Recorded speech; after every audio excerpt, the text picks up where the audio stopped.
আলহামদুলিল্লাহ, আপনারা সকলে শুনলেন। এবার আমি আরেকবার এদেরকে রিভাইজ করাবো, যাতে আবার এদের সম্পূর্ণভাবে স্মরণ থাকে। প্রথমে প্রশ্ন করা তোমাদেরকে যে গোসল কটা কারণে ফরজ হয়? কটা কারণ? তিনটে। এক নম্বর কারণ হচ্ছে স্বামী স্ত্রীর সংসার করা, স্বামী স্ত্রী অর্থাৎ মিলন, ঠিক আছে। দ্বিতীয় নাম্বার হচ্ছে স্বপ্ন দোষ হয়ে যাওয়া। তৃতীয় নাম্বার রাস্তাঘাটে চলাফেরা করার সময়তে যদি কোনো সময় সুন্দর একটা রমণী দেখার পরে যদি সেখানে উত্তেজিত হওয়ার পরে শরীর নাপাক হয়ে যায়, এটা হচ্ছে পুরুষদের জন্য, এবং নারীদের জন্য এই তিনটে প্রয়োজন। নারীদের জন্য দুটো বাড়তি হচ্ছে, একটা হায়েজ এবং নিফাস। মনে থাকবে ইনশাল্লাহ? কি মনে থাকবে ইনশাল্লাহ? আচ্ছা, এবার দেখো গোসলের ফরজ কটা। যদি শরীর আমার নাপাক হয়ে যায়, শরীর কি হয়ে যায়? নাপাক হয়ে যায়, আমাকে তো পাক এবং পবিত্রতা হতে হবে। কি হতে হবে? পাক এবং পবিত্রতা হতে হবে। পাক এবং পবিত্রতা হতে হলে আমাকে তিনটে জিনিস প্রয়োজন। কটা জিনিস বললাম? কটা? তিনটে। এক নম্বর মুখ ভর্তি পানি নিয়ে গড়গড়া করে ফেলে দেওয়া। মুখে পানি নিলাম, কবার? সেটা গড়গড়া করতে হবে তিনবার। কবার? তিনবার। দ্বিতীয় নাম্বার হচ্ছে নাকের নরম মাংস পর্যন্ত, নাকের পানি পৌঁছানো। পানি, এ দেখো পানি নেওয়া কায়দা, দেখো পানি ফেলে দিই না, এরকম ভাবে ফেলে দিতে হবে। পানিটা কি করতে হবে? ফেলে দিতে হবে। এটা হচ্ছে কবার? এটা হচ্ছে কবার? তিনবার। আর গোটা শরীরটা উত্তম রূপে ধৌত করা। গোটা শরীরটাকে সুন্দরভাবে, যদি কোনো জায়গাতে একটা চুল পরিমাণ পর্যন্ত শুকনো থাকে, তা সেখানে কি হবে? শরীর নাপাকই থেকে যাবে, পাক হবে না, ঠিক আছে। তাহলে গোসল, আমার শরীর নাপাক হয়ে গেছে, শরীর কি হয়েছে? নাপাক হয়ে গেছে। নাপাক হয়ে যাওয়ার কারণে আমাকে পাক করতে গেলে তিনটে জিনিস আমার, কটা জিনিস? তিনটে জিনিস আমার প্রয়োজন। এক নম্বর হচ্ছে মুখ ভর্তি পানি নিয়ে গড়গড়া করা, মুখ ভর্তি পানি নিয়ে। দ্বিতীয় নাম্বার নাকের নরম মাংস পর্যন্ত পানি পৌঁছানো। তৃতীয় নাম্বার হচ্ছে গোটা শরীরটাকে উত্তম রূপে ধৌত করা। মনে থাকবে ইনশাআল্লাহ? তাহলে কটা কারণে শরীর নাপাক হয়? তিনটে। আর মেয়েদের জন্য দুটো বাড়তি। এটা মেয়েদের জন্য 5টা, পুরুষদের জন্য 3টে। এবার চলে গেল, পাক এবং পবিত্র হতে গেলে কটা দরকার? 3টে।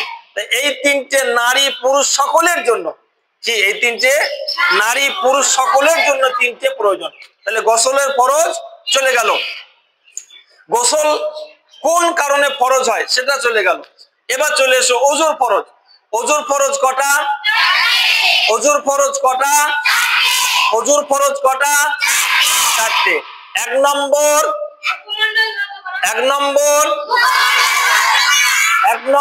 মুখমণ্ডল ধৌত করা। 2 নম্বর হাতের গোল গিটের ওপর পর্যন্ত, হাতের, এই দেখো একে কুনো বলে, কুনো না, এই কুনোর মিনিমাম 4 আঙ্গুল, এই দেখো 4 আঙ্গুল ওপর পর্যন্ত, 4 আঙ্গুল ওপর পর্যন্ত। এইটাকে সম্পূর্ণ সুন্দরভাবে ধুইতে হবে। যদি কোনো জায়গাতে শুকনো একটু থেকে যায়, তা সেখানে কি হবে? ওযুর ঘাটতি হতে পারে, ওযু না হতেও পারে। তাহলে 2 নম্বর গেল কোণের গোল গিটের ওপর পর্যন্ত ধৌত করা। 3 নম্বর মাথা, 4 নম্বর পায়ের গোল গিট পর্যন্ত ধৌত করা। এটা হচ্ছে কিসের ফরজ? এটা হচ্ছে ওযুর ফরজ। আবার মনে করলাম ওযুর ফরজ কটা? 4টে। এক নম্বর মুখমণ্ডল ধৌত করা। 1 নম্বর মুখমণ্ডল কতদূর থেকে কতদূর? চুলের শেষ পরিমাণ থেকে শুরু করে গলার এই যে হাড় আছে, হাড়ের শেষ সীমানা পর্যন্ত, একে বলে মুখমণ্ডল। এটা হচ্ছে মুখমণ্ডল। এটাকে সম্পূর্ণ ভালোভাবে ধুতে হবে, ঠিক আছে? দ্বিতীয় নাম্বার হাতের গোড়ালির ওপর পর্যন্ত, হাতের মিনিমাম 4 আঙ্গুল ওপর পর্যন্ত ধৌত করা, ঠিক আছে? তৃতীয় নাম্বার মাথা মুসাফা করা। তৃতীয় নাম্বার। 4 নাম্বার তাহলে অজুর ফরজ চলে গেল, তাই তো? তাহলে শরীর কেন নাপাক হয়? কটা কারণ? 3টে। কটা কারণ? 3টে। এই মেয়েদের দুটো বাড়তি নিয়ে 5টা, মেয়েদের দুটো বাড়তি নিয়ে 5টা, এটা মেয়েদের জন্য। পুরুষদের জন্য 3টে থাকবে, মেয়েদের দুটো বাড়বে। এবার চলো শরীর পাক কিভাবে করতে হয়।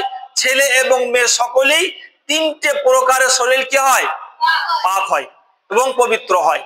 আচ্ছা চলো, পাক এবং পবিত্র গেল, না পাক গেল। অজুর ফরজ কটা? 4টে। অজুর ফরজ 4টে চলে গেল। এবার ফরজ আছে কিসের? নামাজের। ফরজ আছে কিসের? নামাজের। নামাজের ফরজ কটা? নামাজের ফরজ কটা? 13টা। 1 নম্বর শরীর পাক। 1 নম্বর শরীর পাক। 2 নম্বর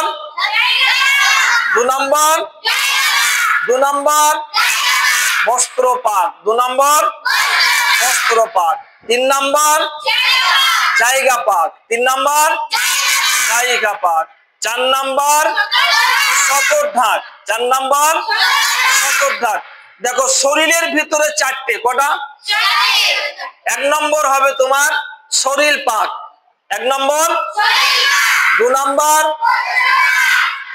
3 নম্বর জায়গা পাক। 4 নম্বর সতর ঢাক। তাহলে শরীর পাক, জায়গা পাক, বস্ত্র পাক, সতর ঢাক হয়ে গেল। আচ্ছা আর কটা থাকলো? 3টে থাকলো। কটা থাকলো? ওয়াক্ত চিনা, কিবলামুখী হওয়া এবং নিয়ত করা। আমার সঙ্গে আবার সবাই বলো। প্রথম বলবা জায়গা পাক নয়, কিন্তু প্রথমটা তোমার শরীর বদন, ঠিক আছে? প্রথম হচ্ছে শরীর পাক, বস্ত্র পাক, জায়গা পাক, সতর ঢাক।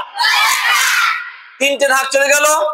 এবার ওয়াক্ত চেনা, কিবলামুখী হওয়া, নিয়ত করা। এটা কখনকার জন্য? এটা বাইরেকার জন্য ব্যবহার হয়। ভেতরে কটা? ভেতরে কটা? ভেতরে 6টা। কটা? 6টা। 1 নম্বর কিয়াম করা। 1 নম্বর কিয়াম করা। 2 নম্বর তাকবীরে তাহরিমা বাঁধা। 3 নম্বর কিরাত পড়া। 4 নম্বর রুকুয় যাওয়া। 5 নম্বর সিজদায় যাওয়া। 6 নম্বর আত্তাহিয়াতু বৈঠকে বসে নামাজকে শেষ করা। নামাজের ফরজ কটা? 13টা। যদি কেউ প্রশ্ন করে ভিতরে কটা, বাইরে কটা? ভিতরে 6টা, বাইরে 7টা।